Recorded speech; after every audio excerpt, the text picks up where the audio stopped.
journalists individually get hundreds of emails. The station potentially aggregated across desk is thousands of emails. So if you don't know how to stand out from the noise and quickly assert with that journalist, with the producer, which we can talk about that role too, that your story is of interest and going to be of interest to the audience, you will likely get put into the trash can. And I know we talked briefly about this concept of a press release. Is anyone familiar with that term? You've heard of a release. So old school traditional PR involves creating a release that states everything from what this event or what this newsworthy story is, to who the players are, details, often too many details. 99% of the time when I receive those, I put them in a trash can because I have to find something that I know I can quickly digest and is going to be of interest. So well, you ladies build on that too. Same thing? The key word is quickly. Yeah. Because we live in a fast-paced world now, right? So if something doesn't catch our attention or if it's too wordy, I love that. Pick up your phone, start writing those notes. They're all writing these notes down. I love that. I've seen press releases that are a whole page long, and I'm like, I don't have the time. Or multiple pages. Yes. And I'm like, no way, no I don't way. have the time to go through this. It's too much work to read through it all to figure out what it is that you're trying to sell us on, you know? So I would say definitely keep it short, to the point, and then after we reach out to you, then you can share more information, right? After we do the follow-up and we set either an appointment or set up, you know, some type of meeting, or you come into the show. But definitely quickly is the key word for sure, because we are busy, and just like we said, we receive hundreds, if not thousands, pitches all day, so we do not have the time to go through them all. Or something I will say that sometimes people who do send the full press release, because if you are still working with press releases and you want to get all of that information out there, surmise it at the top. Like, give me a short summary at the top, or the producer, or whoever it is you're sending it to, so that it's like quick bite size. Oh, this is what it is, and this and this. And then if you still are like, man, I want to put this press release in there because I want all this information out there, it's super vital and important, you can still totally send it, but at the bottom. So that then if we see the little, you know, bullet points or just a little paragraph at the top, it's like, oh great, I do need to know more about this. Let me read the rest of it. Let me give you another tip. I've seen this a few times. I don't know if you ladies have seen it. They will attach the press release instead of put it in the body. In the body, great advice. So when you attach it, we are not reading it at all because it's too much time to get it there. So don't attach it. Yes. Put it in the body of your email. I love that. Make it brief at top at first, and then if you want to continue with the rest of it, add it towards the bottom. But definitely do not attach your press release because we won't open it. So, nobody's going to do that extra click. Yeah. No. So I think a good question. I want to back up a little bit too, because knowing the women that are in this room and knowing many of you, or not knowing many of you, you all come from different industries, still different fields. You're selling different things. You're producing a variety of things. Some are product based, some are service based, some are hosting events, etc. How does one, if anyone in this room, say like, how do I know if what I have is like newsworthy? Is it work? How do I know when to pitch? How do I know when to submit? And then we'll follow up with like who to do it to. But how do they know when and what? Yes. I think the very first question is, who is your audience? And that'll determine who you pitch to. So some topics are relevant to the whole community. If there is a taco truck festival that's somewhere in the valley, there's a good chance that somebody from the valley, any random city, might attend. If you're giving very specific advice on a legal issue for single moms who were born between the years of 1979 and 1982, it's not going to be as attractive to a mainstream outlet. That said, there are publications, there are podcasts, there are TV shows that are niche to your industry. So for any of you who are subject matter experts, just know if you pitch to a general television station, a general newspaper, think about how does this relate to the viewer or reader or listener at home?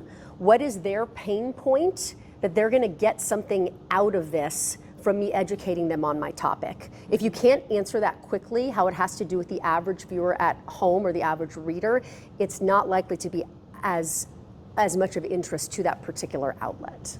I love that. Yeah. Well, I was also going to say, just to piggyback off that, because that totally makes sense, but just because you are like a niche topic doesn't mean it can't still be marketable to a wide audience. You have to figure out how to brand it, how to tell that story. Because if I'm watching a story that's not necessarily for me, but it might be for my mom, or it might be for my dad, or whomever, if it's done well, you can still hit an audience through somebody else. So, absolutely. for instance, if you are I don't know, say it was that exact thing Yes, that you yes. say, I was on board between this time and this time.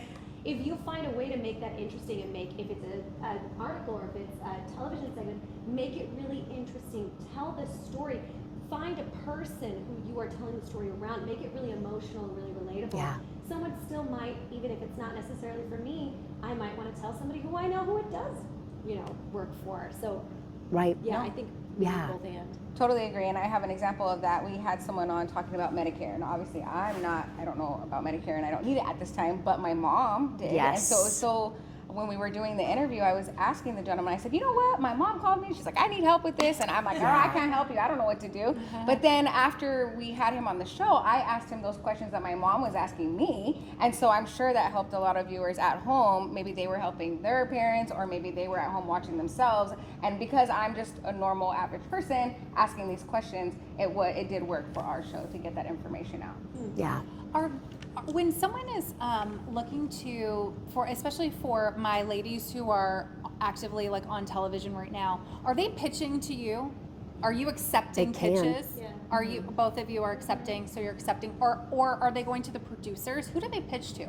So I would say you could do both. It's probably a good idea to do both. And so the team that I have, we're a small group with Arizona Midday. We have a team of 4. We have our photographer and editor, and then we have 2 producers and then myself. But I'm also the co-executive producer. So we all work together. So what happens, we will all receive these emails. We meet when we kind of turn around to each other. Oh, did you see this story? Did you see this idea? Did you see this pitch? And we're like, yeah. And we're like, what do you think? Is this great? So even if you do send it to all of us, it works, because then it may catch my eye but not the other producers' eye. But then when it catches all our eyes, then we know it's a hit, and we're like, okay, we're definitely going to put this on our show. So it does work to pitch to the host, and also for my lifestyle show anyway, because I know the newsroom is different. Yeah. But for the show, it's a plus to pitch to both of us, because we all read it and we all review it, and then we come together to see if it's a good fit for our show. Yeah. Yeah, I agree 100%. You can always send it to the host, but most of the time the host is then sending it to the producer. Yeah. But yeah, so both and. Let's talk about the difference too. I just want to add one more thing too there. For those of you, we just had this conversation at the start. Most newsrooms, whether it's local news or national news, any outlet, it's like 2 separate businesses: the morning show and the night show. Yeah, at least in television or radio, there is some communication between the two.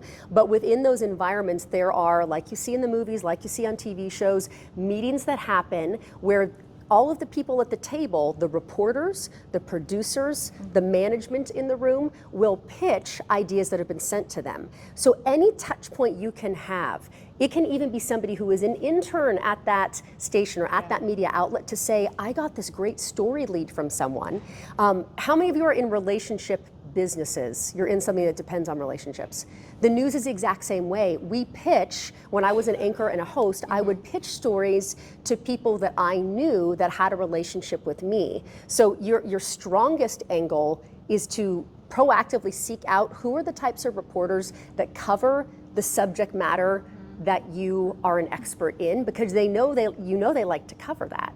And so if you say, hey, I saw this great piece that you did on Medicare, I saw this great piece that you did on dog flu, they already have a proclivity for something related to medicine or to animals, they're more likely to pick up your story. So just as you would if you're in banking, if you're in law, if you're in architecture, design, use those relationships. And the formal pitch is not as important as having someone trust you. And so they say, oh, yeah, I trust this person. I want to listen to this idea they're throwing me. I love that you said that because, first of all, I also love, let me just say, I love all of these like crazy different like stories that you're throwing out, because it just proves that anything is newsworthy at a certain time, right? Yeah. Like at a given time. So it doesn't matter what you do, you're all worthy of press. You all can get the press that you desire. It's about being timely, and it's also exactly what you said, doing the research to find the reporter or the producer or the show that's most likely going to pick up your type of story or your type of business. Daily shows, the morning shows and the daily shows, right, are very different than nightly news, right? Talk a little bit about newsroom, like fast news, newsroom, on the scene reporting, those types of shows as compared to like a midday show or a lifestyle show. How would how would one look to approach both of those? Yeah. So I'd say if you recall, because I was on the morning show forever, for 6 years, so I know that in the newsroom they have a morning meeting and an afternoon meeting to talk about the stories. So the reporters or the producers will come up, oh, this pitch came to me, or this story came to me, or I learned about this, and they all share it in a meeting.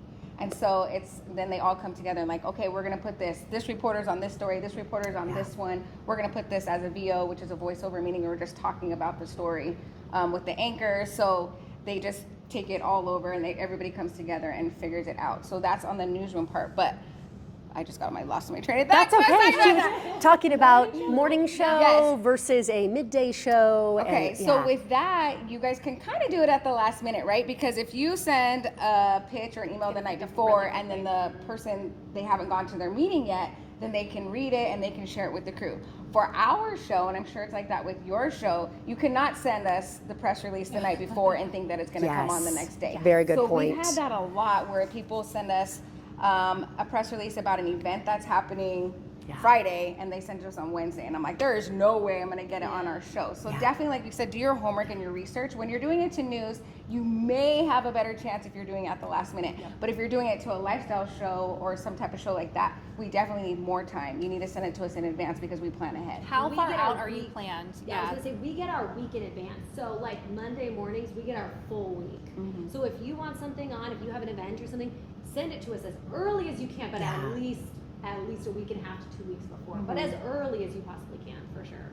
And I would even add that you would start, if you can start a month ahead of time, if it's a big event that's happening, or the more touch points, the more likely we are to pick it up. Because it is possible it goes to spam the first time. It's possible I got distracted getting called to a live scene and it ended up in the trash can that day. So the more opportunities that you can to make those touch points, and a little trick, have multiple people from different email addresses contacting. If you have multiple team members, don't get spammed by being the one address.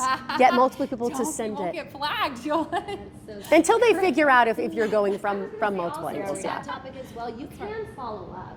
Absolutely. If you send something and you don't hear anything back, not a response, not a hey, that's not for us right now, just nothing, radio silence, give it a week or 2 weeks and follow up. Like, because I don't find that annoying. I don't want to speak for everybody else, but I don't find that annoying if it's not constant. Yeah. If it's like every day, give it a break. But if it's been a week and you haven't heard anything, or a week and a half, 2 weeks, follow up. Why not? And there's no harm, because it might just be someone got called. That they missed it, and it accidentally just fell by the wayside. There's no harm in following up. Okay, so let me just repeat back what I heard, because I want to make sure everybody heard what you're saying.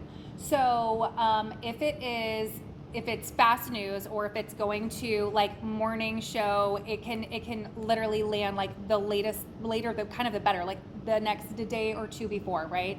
If it's going to a lifestyle show, it needs to come in at least, I would say, like 2 weeks, and then you have a follow-up touch point. Mm-hmm. So, and then also too, for fast news, that's like live reporting, those the early shows the early morning show that we're used to. You could pitch, you could be picked up, and then you could be dumped also at the last minute too. Absolutely. Because if something more newsworthy breaking news comes up, then you could literally like just be pushed off. Or it could be that you're going to go on at like 7 a.m., but then you get pushed to 8 a.m. Correct. So just being a little bit more flexible and being willing to be agile and pivot with them, right? Yeah. How does one establish, because I truly believe this in my experience and being written on and having editorials and news and all of that, it has literally been the relationships that I've developed. Yes. How does one begin to engage in a relationship with media?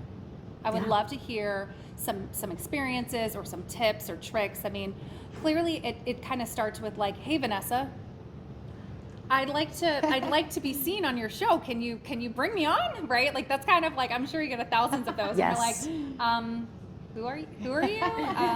What does that look like? Right? And I think that's why a lot of people are using publicists, because the publicists have the established relationships and they can quickly get their foot in. But for someone who can't afford a publicist, or it's just not within their abilities right now, how does one start to even begin to establish a relationship? Once they do the work, they do the research, they know who their person is, they know who their show is and who the right fit is for them, What do they do? How do they begin to engage? I would approach it the same way that any person in sales or business development approaches it. You wouldn't show up at, or I'll use the analogy of a date. You wouldn't show up at a first date and talk to the guy or woman for 5 minutes and say, okay, this is great. So is getting married next week, does that sound good to you guys? And I'm thinking like 2.5 children would be good. Or are we all on board with that? They're like, run. Yes, that's the jump that a lot of people make with coming to the media. It's, Kristy, I've got this super newsworthy story. It's awesome. And I'm thinking we can put it on. It's going to headline your 9 o'clock newscast. It's going to be your opening story. And it's going, whoa, whoa, whoa. Start by engaging organically. Find them on social media, look at their content, look at the stories that they have been doing, write them a nice note, comment on their social media, shoot them an email that shows that you're genuinely paying attention to who they are and what they're saying. And then that goes a long way, that this person, I will notice when somebody has consistently commented on my social media or consistently liked stories that I did about a certain topic. So that immediately builds credibility. And if you can add value in your comment to show that, drop a little knowledge bomb of your subject matter expertise attached to one of their stories, that catches my attention too. So when you do pitch me something, I know you're a legitimate source. I love that. That's a really great. And to looking at what's happening in the news, I also see this with subject matter experts, looking at what's really timely. The pandemic was a great example, or election experts, or all of the different things, styling, dressing, the color, the season, whatever it is, right? It's like identifying what's on and what's hot right now, and then applying your pitch, right, to that. 100%. Yeah. I can speak to it. I want to give you guys a chance. Yeah, no, that's true. I think social media is obviously a huge way that people are connecting these days. I just had a plastic surgeon reach out and he DM'd me. But he was like, oh, I just want to let you know that he gave me his background, some information. He's like, if you ever need a plastic surgeon for your show, I would love to come on and be an expert. And I know who this is. He just messaged me the other day and said, how do I get in the media? We have to talk afterward. Yes, we'll talk. But it did catch my attention. Did you tell him to DM her? No, but he asked me the options. He said, do I have to pay for it or can I do it myself? And I said, you can do it yourself. So I'm dying to know. Okay, is it somebody's name starts with the letter R? I'll okay, we'll talk after. We'll talk after. But what I Lexi, did you get that too? I know. But what I like is that he said I can be an expert. So guess what? Yes. In my head, I'm like, the next time we need a story about something that's with the plastic surgeon or something that we need to talk about, we have this expert that reached out to us, so I'm going to reach out to him and see if he's available to come on the show to talk. Or we also, since I am lifestyle, but I also was on the news side, I've had some of our anchors and reporters reach out to me. Do you guys know an expert plastic surgeon? Do you know a stylist? Do you know someone that serves up this food? And then since we've been pitched that, we will share it with the anchors and reporters as well. And so that's another good way to get in. So just share your information. But like we kind of touched on, it has to share with us what you do. What benefit do you bring to the viewer and to us, so that way we can know how to place you and where to put you. Yeah. Yes, I agree. And a no, and a not right now. A no is not a no forever. And not right now. It may Definitely not be applicable Yes. right this minute. But staying in touch and staying in on top of mind is always really good too, right? Yes. Right. And how about because you are receiving hundreds, right? Hundreds. I want to talk a little bit about subject lines, or like quick things that like you can help you get ahead of that. We talked about this last year when we did our panel, and we talked about someone who is receiving thousands and hundreds and thousands of pitches daily, right? How do you what are some quick tips on how to what's a great subject line? I want to pass ahead, when you're, because you probably are, you're scrolling through, okay, what's in my inbox? What's in my inbox? Oh, that. What is a great subject line? Or what makes up a great subject line? I think it ties back to the last question you asked. So the great subject line or great summary at the top, if you can connect it to something that is trending in media right now, that will always get our attention, because we know viewers and listeners are already wondering, who is Taylor Swift dating now? And is it influencing the football score? And is her red sweater sold out, or can I still get it? If you were able to tie a story about finance or law or medicine or design to Taylor Swift, I would 100% open that pitch. And I know that sounds maybe cheesy or shallow, but all you're trying to do is get me to open it. Once I open it, you can give me the substance inside the email. Now, you don't want it to be so clickbaity. I don't want, if it has nothing to do with Taylor Swift, don't make it up. Right. But if you want, and this, And then I open it, and then it's like it's all like. and then you have financial stats. ransomware. Exactly, exactly. But how can you make it, make that subject line topical to what's going on, and make it, I use the phrase, tell your neighbor. And I know I haven't dived into my current world yet, but part of what I teach people and train people in my current work is how to storytell simply and effectively. And so much of that is using verbiage that's going to resonate. So if you put in a subject line, all of the jargon from your industry, and you use phrases that are kind of stale and have nothing to do with the audience at home, that's going to go in the trash can. If you use verbiage that has to do with grandparents, new college students, people who are recently out of work, things that are, I understand what it is, that's also going to lead to me clicking on it, or be more likely to click on it. That's what we said too, was like just making it really simple Yeah. and really easy. Don't overthink it. Bullet points probably, just keeping it really simple, not long paragraph forms, those sort of things. My last question before we move on to, wow, I've got press, now what do I do? Is talk a little bit about how do people find who to pitch to, right? How do I find, like, so if it's the producer of the show, where's her email or his email, and how do I find these people? Do I hit them up on LinkedIn? Do I go into the DMs? Is that effective? Like, how do I actually connect with these people so I can start engaging and establishing the relationship? For sure, DMs are a good way to go nowadays, which is crazy. I to know. say. Sliding into the DMs isn't creepy for this, in this case. But you probably, like, if it's the morning show, like we kind of touched on earlier, if it's the morning show, reach out to those reporters, reach out to those anchors. The news desk is always the way to go, right? You always want to send it to the news desk no matter Let's what. explain what that is. Yeah. What is Or the news? oh no, I was just gonna, so the news desk, has anybody heard this phrase before? Yep. Okay, so there's physically a desk in every newsroom where you can hear what's called an assignment editor. You don't have to remember these names, but they're listening to the police scanners, they're listening for when there's a fire happening, there's a shooting, because that's sadly our priority, is to always send the news there. But the desk, that person's also checking the Facebook page, they're checking Instagram, they're checking the website where you can submit stories. So you can submit them that way, and on every single web page for a television station, a newspaper, a radio station, there's all the contact information of the people who work there. Awesome. You don't have to go digging or pay somebody for it. It's right there. Did you hear that? You don't have to dig. You don't have to pay someone for it. It's literally on the website. Yeah, and Or you can slide it to call. the I was gonna say, if it's like an immediate type of story, or like you could always call too, because if you're just, I mean, even if you're pitching an event, I guess you can call, because I've heard them, because I sit close to them, and they're like, oh, there's this cool event coming up about dogs. Yep. And then they put it in the calendar, and then they send a photographer out there to cover it. So, here's another thing, just so you know, not all the time will it be a reporter. Sometimes they will just send a photographer out to cover your story, and it's usually called a voiceover, and they just highlight what you're doing instead of having a reporter. So even if you get that, that is still awesome. So, don't be disappointed if they're like, oh, they didn't send out a reporter to come interview us.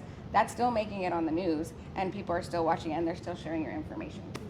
I love that. Okay, so let's move into I have a successful pitch. I've got some interest. I'm ready to have my big break on TV. What do I do? How do I prepare? Yeah.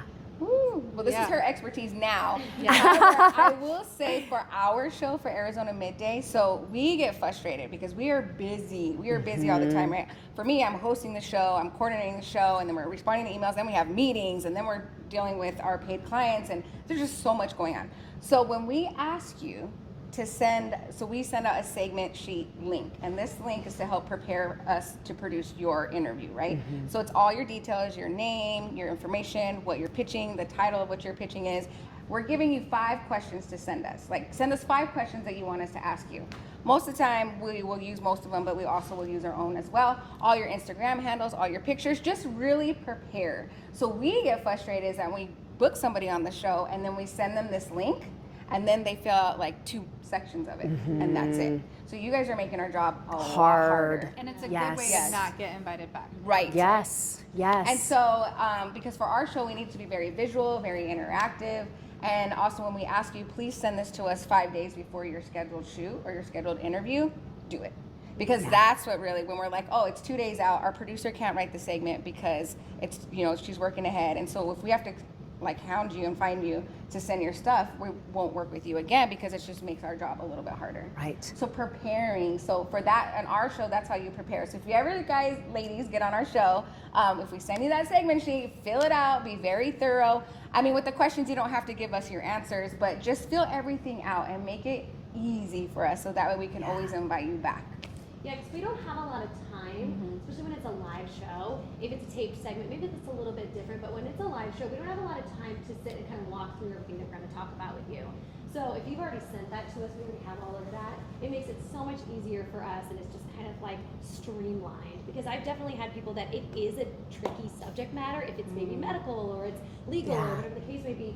I'm not an expert on that. That's why we have you there. Right. But I still need to be able to ask you intelligent questions and not just be like, tell me about what you do. Yeah. So you giving me as much information as possible makes it a conversation rather than you just talking for 5 minutes. Yeah. So helping to educate us beforehand definitely helps this segment just feel more genuine and more organic. And I don't think that I've ever been on the news or done any type of editorial or anything where I haven't had them ask in advance for B-roll. B-roll is like little reels or video. Or photos, right? So if you have a bank of photos and they ask for that in advance, just have that handy. That's one of the things I've gotten into the habit for.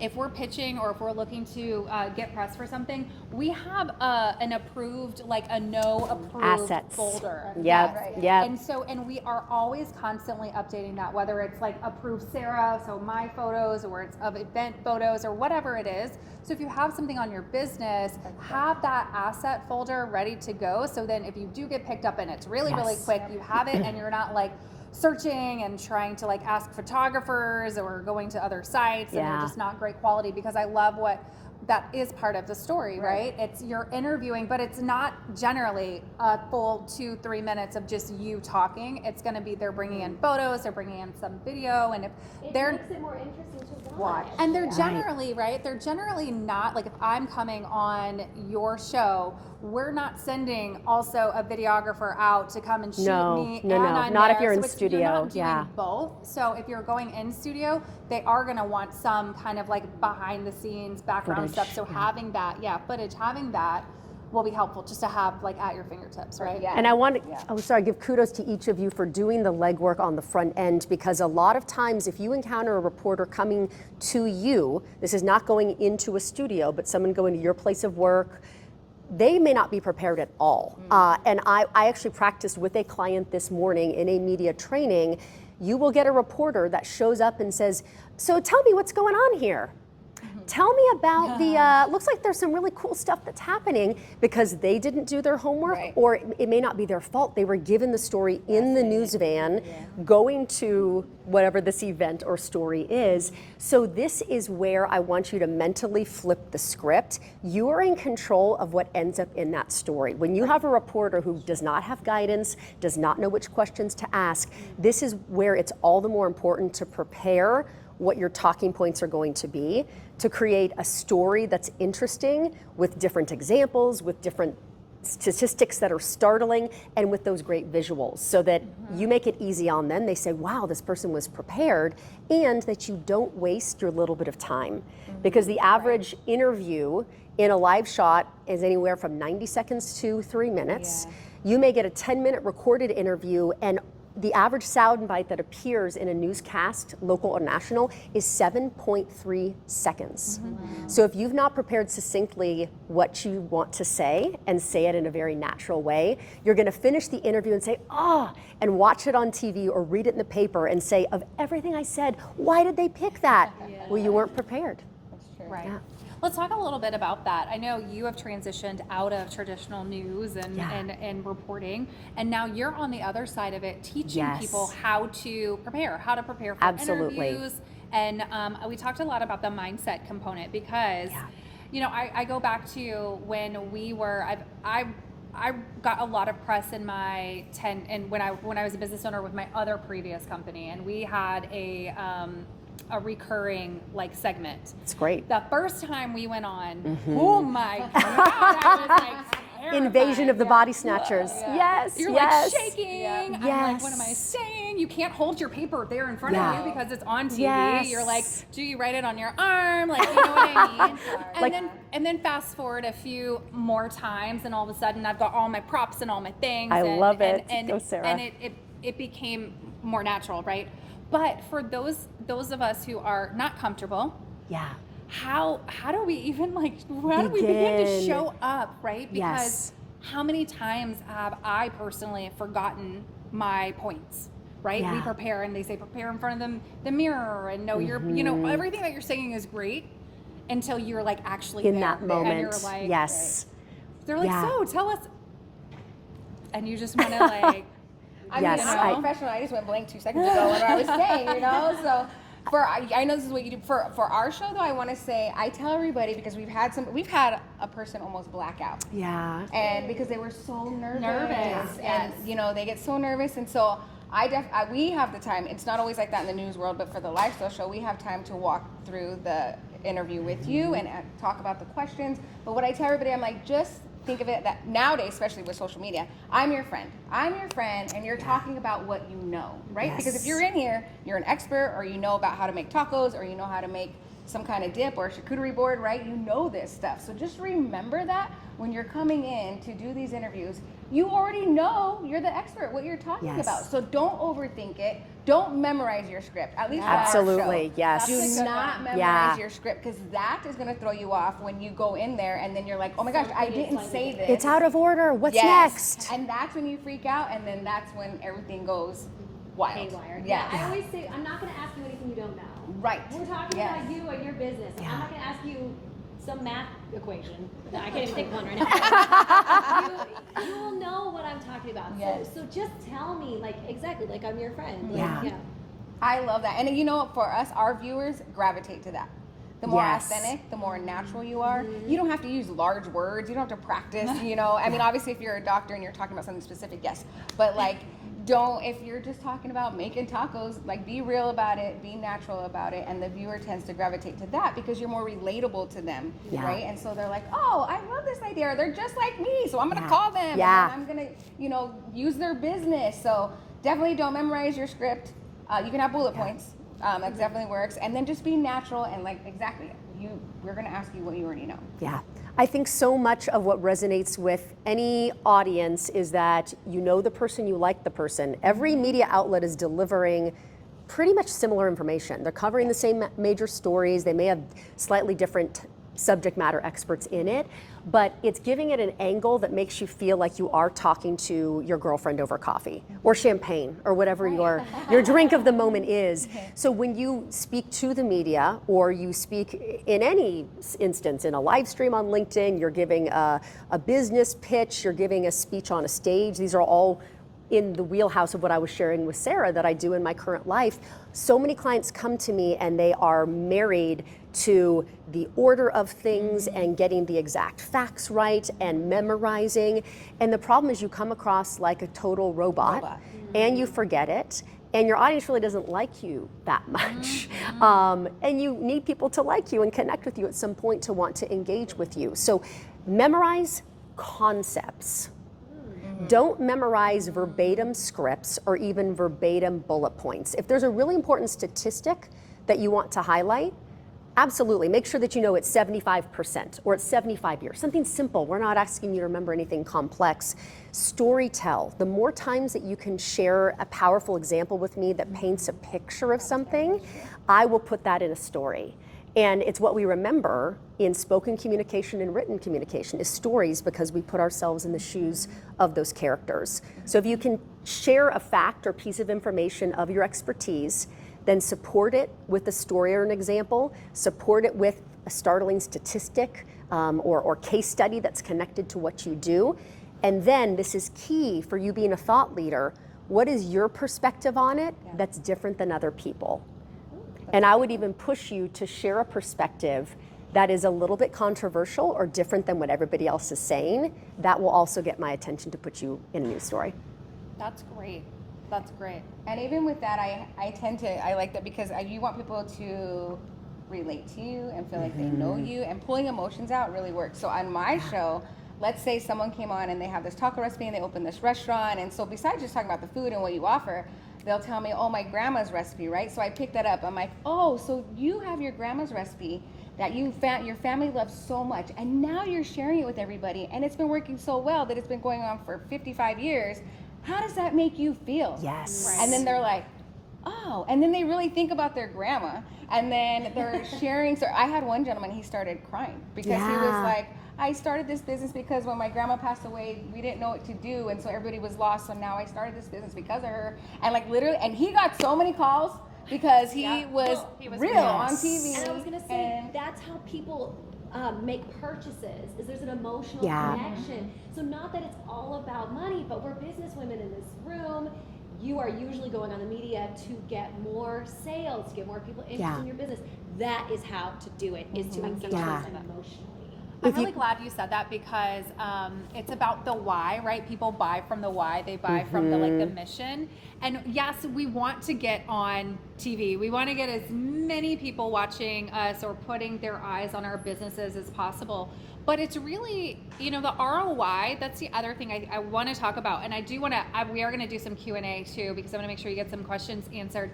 But I want to talk about the ROI. We're not going on the news for ROI. Sometimes, right? You will get some direct ROI, especially if you have an event and you're promoting the event and that translates into ticket sales or attendance.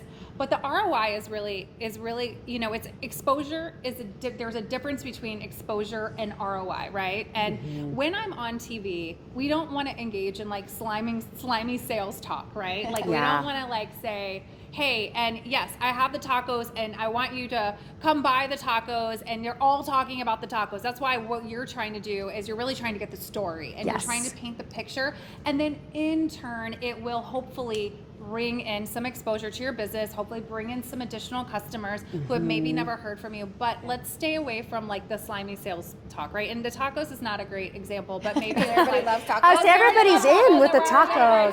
Yeah. But like, let's talk about like financial wealth management, right? So maybe you bring on, I'm a wealth manager, and you bring me on because we're talking about something very compelling and something very newsworthy. But now all of a sudden I'm talking about why you need to hire me and why, and how I'm going to help you save your money and your wealth and blah, blah, blah, blah, all the things. And I'm like, and just call me at da da da da da da. And here's my social media da da da da. And go to my website because I have these packages and all of those things. Not a good move, right? Right. Well, that's the gentleman. It was about trust and wills, and there was somebody like that. And that's how he started crying, because yes, he was trying to obviously get people to use his business for trust and wills and financial planning as well. But once I hit the grandma, he was like, oh, and then he melted. And then after that, I was like, so see, there's other people that are going to be in your shoes, and they don't want to be in your shoes right now, right? They don't want to be lost, and they want to be prepared. And he's like, yeah. I'm like, so what do they do? And then he tells me, they call me. Or She they teed it up. You teed it up to make it natural. Yes. To slam dunk it and not make some weird, like, slimy, uncomfortable. Okay, well, and now to commercial. Well, and I think it's important to differentiate if you're going into a morning show segment. We'll use the taco example just because we're running with tacos. Yeah, and it is a festival. If I'm doing a live shot with Sarah and we're looking at all the fun carts and the performers and whatnot, I'm going to go out of my way to say, Sarah, tell us, when is this event? How much does it cost for people to come? We are. It is kind of like a big commercial. A lot of morning shows are a big commercial. If I am interviewing Sarah's taco truck because there has been a string of robberies where people are stealing copper out of food trucks to resell it, that's when it gets weird, that Sarah's like, yeah, my copper got stolen. And by the way, if you would like to purchase tacos from our building that is still operating, you can reach us at, that's where you want to make sure you know the vibe of the show that you are on. Yeah. Read the room and the situation. Yeah. Yeah, because I've seen people try to do that. Yes. Thank you for saying that. Yeah. But because that's something another good way to not be invited back. Yeah. So I want to talk about getting invited back. One of the things that I did in my experience, and that's how I got my recurring segment, literally just like anybody else, they took a chance on young Sarah who was looking for some news. And what I did was I thanked them. But then in my conversation before I left, this is my tip, and I want you to tell me if this is something that would work for you all, so we can say yes or no. But what worked for me was I said, hey, I would love to come back. I was super prepared, so I knew I hit it without a doubt. So I made it super easy for you. I already knew that. The pitch was right. What I did, I performed exactly as I should. And I said, thank you so much for having me. I would love to be able to do this again.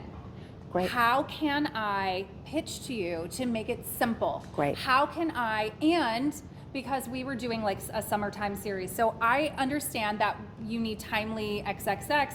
How can I pitch to you in a very easy, concise format? Beautiful. And the response that anchor, who is actually a dear friend of mine now, said to me, she said, if you will give me 5 storylines and 1 email, just 1 line, the story, then a couple of lines as to what you can bring to the table, and you give me 5, then I can have something to choose from, because this was more of a lifestyle show, right? I can have something to choose from. I may not pick up any. It may jog my memory to say, hey, this won't work, but I want that. And that's how we started our relationship. And then that's how, even after I sold my businesses, I was able to then bring on new owners and new people to get their leg in. So well done, Sarah. Well done. But it was really asking the question, how can I make this easy for you? I enjoyed this. I want more of it. How can I make this easy for you? And in what format do you need? If I did it like this, would you accept it? Absolutely. If I did it like this, would you accept it? No, but do it like this. Great. I was doing my homework, and I was going to be prepared so that I could get the next one. Is that something that would work? Is that something that's simple? Or is that how you're picking up people? I think that does work, because we have one PR company. They have multiple clients, right? And so they're always trying to get their different clients on. But I was like, you keep sending to me, it's cool, but like this one doesn't work. This is more of a sold segment. This is more of a community. But what she started doing, because we talked about it, just like you said, she started at the beginning of the month pitching all her different clients and what they have going on, but in a short, quick little summary. And so I'm like, boom, okay, this works. Yes, hot air balloon month. Yeah, well, we're gonna do this. We're gonna get them on, and this one, and then the other ones. I'm like, these other ones won't work, but I'll reach out to you for these when we're ready. And they're like, okay. So it does help to get your clients or you back on to send your ideas in advance and break them up. If it's, I'm not sure what everybody's selling. We keep going to the tacos, but does anybody here make tacos, like as their business? No? That would be, we got to get somebody in the know women who makes tacos. We're in Arizona. I mean, come on, there's lots of tacos. But it's just, different ideas. It's taco month, or it's National Corn Flour or Flour month. And so you can just incorporate that and send them all at the beginning of the month, and then we'll pick them out. That's a great, just before I forget, this idea you brought up with this concept, if you're not doing it already, look up in your industry, every industry, there is a purple grape celebration month, black wall paint month. Find out what celebratory days or months are associated with your topic, and that's an easy way to pitch, is connected to that. Some of them are a little bit of a stretch. I've had an Italian food company reach out, and they're like, we're celebrating something with tacos, and I'm like, what? How does this even work? But it's because they use taco spice, and they're like, taco okay, that's a reach. That's a reach. Yeah, so that was a little bit of reach, but I'm like, kudos to them for trying. Good for them. Yeah. Days are so random. Yeah. We just celebrated National Plan a Vacation Day. Oh yeah, we did too. Yeah. I like that day. That's awesome. That's awesome. Let's talk. We have a few minutes before we wrap up, but I want to talk about paid media versus earned media and what the differences are and the pros and cons. So can one of you just define what earned media and paid media is, and we'll just start there? Yeah, definitely. Earned media is the traditional thought that we all have around media. You pitch to whatever outlet it might be, they come back to you and say, yes, we want to do the story, you go on, it works, it's great. So that is earned media, which is the kind of the traditional idea. Paid media is this new concept that is popping up all over the place, be it in lifestyle shows, be it in independent shows, where you pay the outlet for that media, if it's a segment, if it's an article, whatever it might be, and mainly what you're doing there is you are paying them money to get exactly what it is that you want. So whatever that might be, however you organize that. And so the difference is, if you are paying to be on our show, then you are guaranteed to be on our show.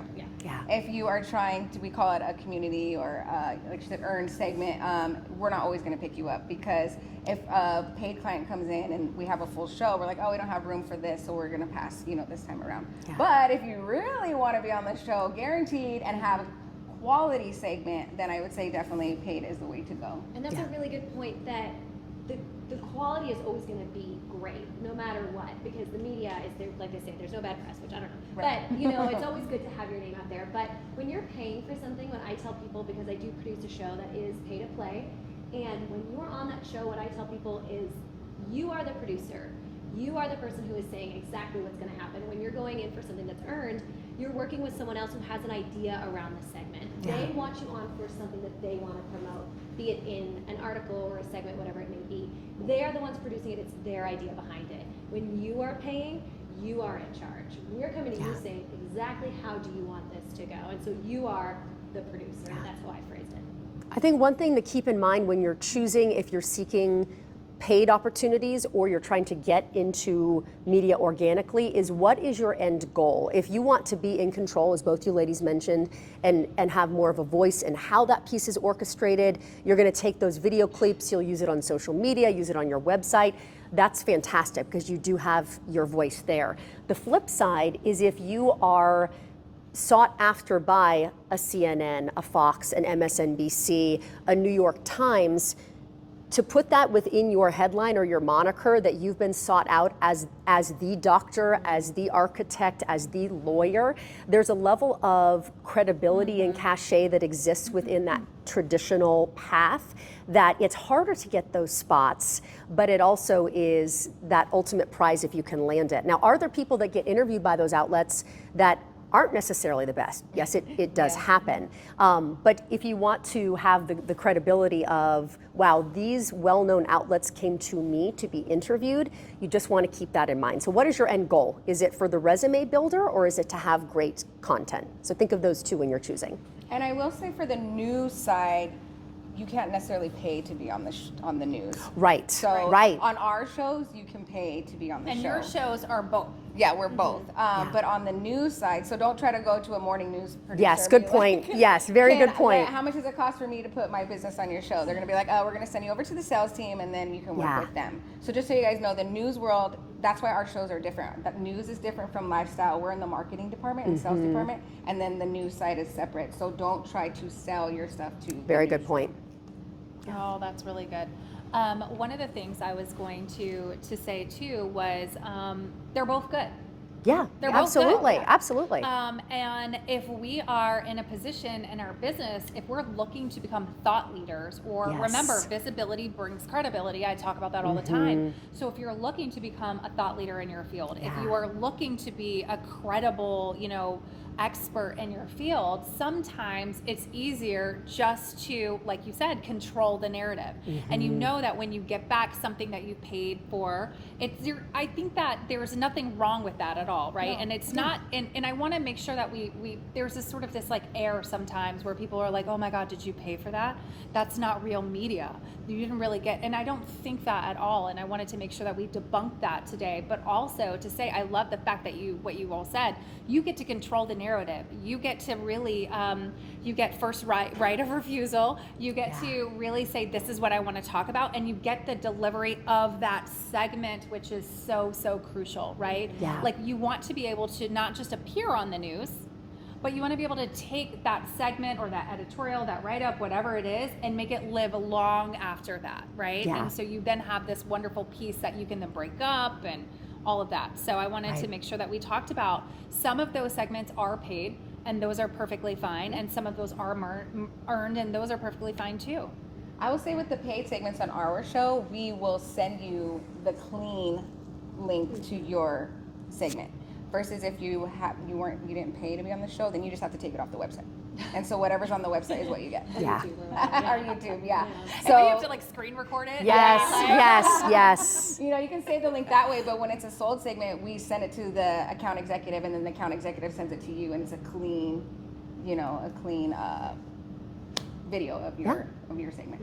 And you did tell me when we were talking about this before the panel that the fee ranges, right? So it depends on what it is that you're bringing to the table. It depends on what you're promoting. That if you are encountering or engaging in a paid slot, that fee can change depending on what it is. I'll give you a quick little insight tip if you guys, I've noticed this year with our sales team is that they've been working a lot with the chambers. They've been working a lot with the chambers, and we're giving the chambers a deal. So if you guys want to sign up with the chamber in your community, they're going to sign up with no. Oh, and no new. one's going to get that deal. Okay, that too. But we basically work with somebody that can help you get a discount too, you know? And then also there are times I feel like maybe some companies pay PR companies a lot of money, right, to get a whole bunch of people, but you can also contribute that money to our show and you're automatically going to get on. Yeah. So pick your battles. That's Yeah. what I would think about too, right? Yeah. Like if you're paying someone to pitch or you're paying someone to do all that, and I could just cut out the The middle Yeah. person and be I like, don't I'm just wanna going to go say straight that, to but, you, you know. and then know that I'm going to get on. But if you pay the PR person, which is still great because obviously they do, Yes. they are helpful. They are helpful. Yeah. Yes. No. But it's just sometimes if you like, they're going to pitch to a multiple different outlets and try to get you on. But if you have maybe one thing that you just want to focus on and you only have a small budget, then maybe just reach out to one of the. It depends on your end goal with PR people, because PR people are really, really great. But if your end goal is just to get on for that one time, get a good hit of media, you can always pay. Yeah. And it's really good. And one can be Can you negotiate that the rate? I think so. With the sales team, yeah. Yeah, not with us. Not with us. We have no. Just so you know, we don't have any control over that. I'm just curious. Like now, I'm like, okay, so if you wanted to, so there could be there's some. So ask. There's nothing wrong with asking. You can always ask. Right. Yeah. So for me, actually, so I produce my own segment within Arizona Daily Mix. It's called Phoenix Finds.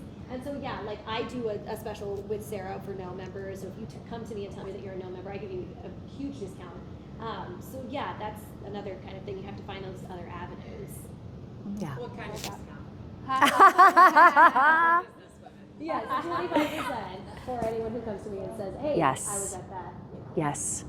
panel, or I'm a member of No, or any of that. So.